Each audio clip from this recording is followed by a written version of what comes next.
Hello, and welcome to the Overflow podcast. My name is Craig Booker. The title of this episode is True You.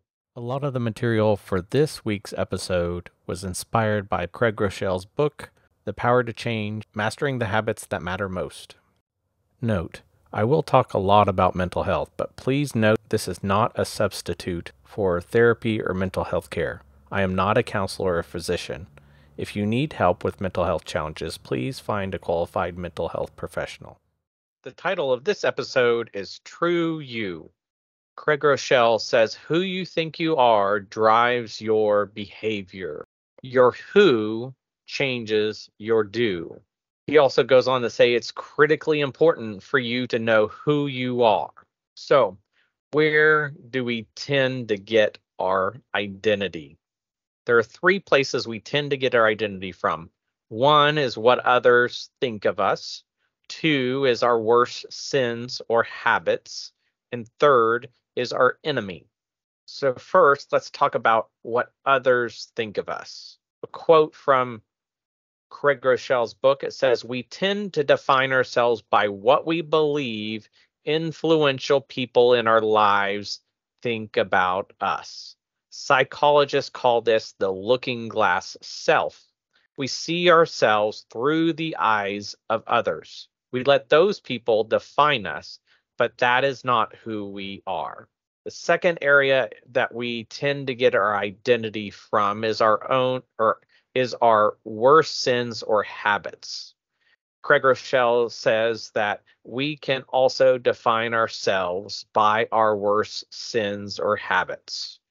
An example or a few examples of this would be to say, I'm an addict or I'm an anxious person. The third place that we tend to get our identity from is our enemy. 1 Peter 5:8 in the NLT says, "Stay alert, watch out, for your great enemy, the devil, he prowls around like a roaring lion, looking for someone to devour." Speaking of our enemy, Craig Groeschel says, his primary target is our identity. He knows how essential your self-perception is, so he lies to you about who you are. And that is why after you yell at your kids, you think, I'm a bad parent. When you don't get the job, you think, I'm pathetic. I never get any breaks.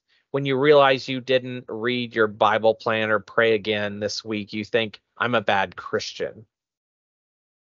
In the book, Craig Groeschel lists out what he calls identity statements and their corresponding Bible verses.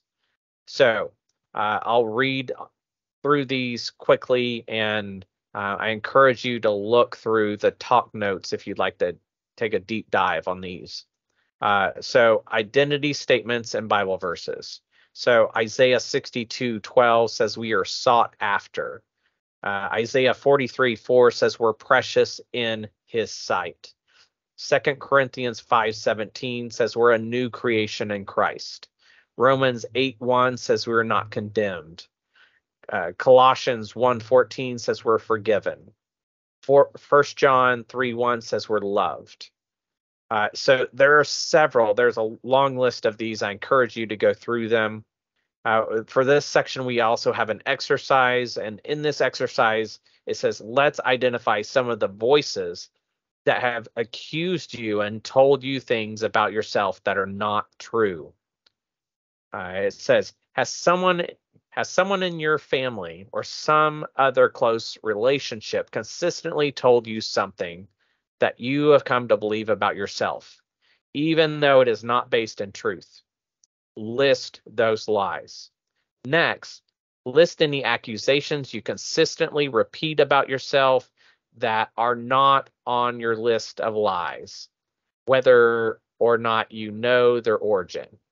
Which of the identity statements and Bible verses listed in the chapter stood out to you? Write out why you feel that statement and verse or verses speak to you. Principle. You are who God says you are. 1 John 3:1 says, see what great love the Father has lavished on us, that we should be called children of God, and that is what we are. That's all for this episode. Thank you for watching. If you liked the video, give us a thumbs up and be sure to subscribe so you don't miss out on future episodes.